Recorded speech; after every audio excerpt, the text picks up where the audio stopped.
नमस्कार। आज के इस नए और दिलचस्प एक्सप्लेनर में हम भारत के पूर्वी हिस्से में बसे एक बेहद खास राज्य बिहार के भूगोल को डिकोड करने वाले हैं। जब भी हम इस राज्य के बारे में सोचते हैं तो अक्सर इतिहास की बातें होती हैं, है ना? लेकिन आज हम एक मैक्रो यानी बड़े नजरिए से शुरुआत करके जमीन के बिल्कुल माइक्रो या सूक्ष्म स्तर तक का सफर तय करेंगे। तो चलिए देखते हैं कि इस जमीन के ऊपर और नीचे असल में क्या-क्या छिपा है। तो आज का हमारा सफर कुछ ऐसा रहेगा। पहले हम राज्य का मैप देखेंगे, फिर इसकी गहरी भूवैज्ञानिक जड़ों को समझेंगे। इसके बाद हम 3 मुख्य भौगोलिक विभाजनों की बात करेंगे, शिवालिक पर्वतमाला की सैर करेंगे और आखिर में सोमेश्वर की चोटियों और दर्रों तक पहुंचेंगे। चलिए शुरू करते हैं।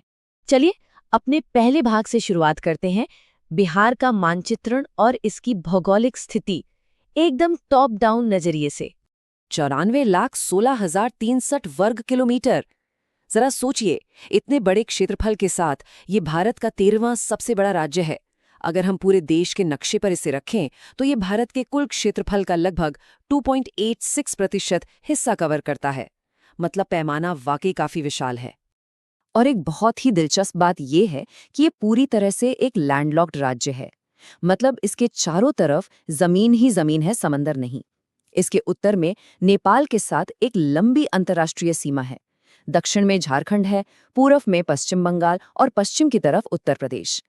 ये जो चारों तरफ जमीन की बाउंड्री है ना, इसी ने सदियों से यहाँ के मौसम, व्यापार और इतिहास को आकार दिया है। अब जरा इसके आकार पर गौर करते हैं। अगर पश्चिम से पूर्व की तरफ एक सीधी लाइन खींची जाए तो वो 483 किलोमीटर लंबी होगी, लेकिन अगर उत्तर से दक्षिण की तरफ जाएं तो ये दूरी सिर्फ 345 किलोमीटर रह जाती है। इसका सीधा सा मतलब है कि राज्य का आकार एक रेक्टेंगल यानी आयताकार जैसा है, और पश्चिम से पूर्व का ये लंबा फैलाव ही राज्य के अंदर अलग अलग तरह के मैदानी बदलावों को जन्म देता है। अगर बिल्कुल सटीक बात करें तो ये राज्य 24 से 27 डिग्री उत्तरी अक्षांश और 83 से 88 डिग्री पूर्वी देशांतर के बीच बसा है। लेकिन यहाँ जो सबसे चौंकाने वाला आंकड़ा है वो है इसकी ऊंचाई। समुद्र तल से इसकी औसत ऊंचाई सिर्फ 53 मीटर है। यही वजह है कि ये इलाका गंगा के विशाल और उपजाऊ मैदान का एक बिल्कुल परफेक्ट हिस्सा बन जाता है। बाउंड्रीज तो हमने समझ ली, अब जमीन के थोड़ा नीचे चलते हैं। हमारे दूसरे भाग में हम बात करेंगे इस जमीन की बहुत गहरी भूवैज्ञानिक जड़ों के बारे में। ये जानना वाकई हैरान करने वाला है कि यहाँ की जमीन के नीचे समय के 2 बिल्कुल अलग छोर मौजूद हैं। ये एक गजब का कॉन्ट्रास्ट है। दक्षिण की तरफ प्राचीन धारवाड़ चट्टानें हैं जो लाखों साल पुरानी हैं, और वहीं दूसरी तरफ उत्तर में बिल्कुल नई क्वाटरनरी यानी चतुर्घाती चट्टानें हैं जो नदियों द्वारा हाल ही में बहाकर लाई गई मिट्टी से बनी हैं।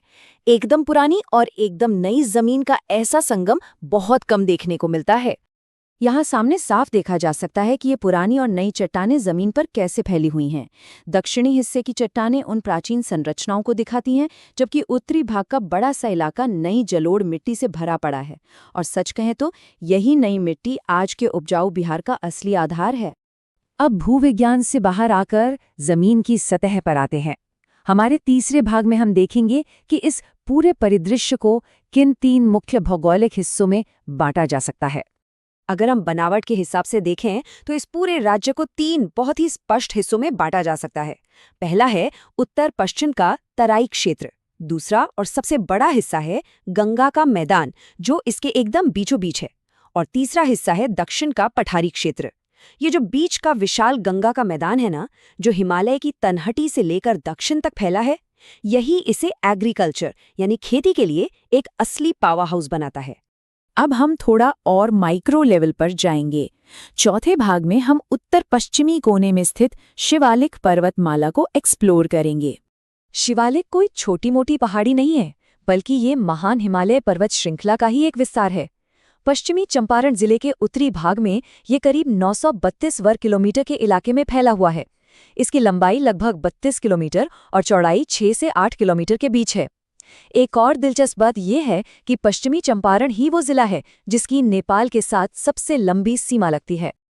अब सवाल ये है कि ये पहाड़ी इलाका बाकी समतल मैदान से अलग कैसे होता है? इसका जवाब है 150 मीटर की कंटूर लाइन यानी समोच्च रेखा। ये काल्पनिक रेखा पहाड़ों को मैदान से बांटती है। ऊंचाई और घने जंगलों की वजह से यहाँ आबादी बहुत कम है। ये इलाका मुख्य रूप से थारू जनजातियों का घर है, जिनकी अपनी एक बेहद अलग और समृद्ध संस्कृति है। अगर हम इसी शिवालिक रेंज के दक्षिणी हिस्से की बात करें तो उसे रामनगर दून कहा जाता है। ये करीब 32 किलोमीटर लंबा और 7 किलोमीटर चौड़ा है। और अगर हम यहाँ की सबसे ऊंची चोटी की तलाश करें तो वो संतपुर के पास है, जिसकी ऊंचाई लगभग 240 मीटर है। रामनगर दून से आगे बढ़ते हुए अब हम अपने एक्सप्लोरर के 5वें और आखिरी हिस्से पर पहुंच गए हैं, सोमेश्वर की चोटियां और दर्रे। चलिए राज्य की सबसे ऊंचाई वाली जगहों पर चलते हैं। 22 किलोमीटर, ये संख्या भले ही छोटी लगे, लेकिन ये सोमेश्वर श्रेणी की कुल लंबाई है। ये उत्तरी हिस्सा त्रिवेणी नहर से शुरू होता है और भिकनाथोरी दर्रे के पास जाकर खत्म हो जाता है।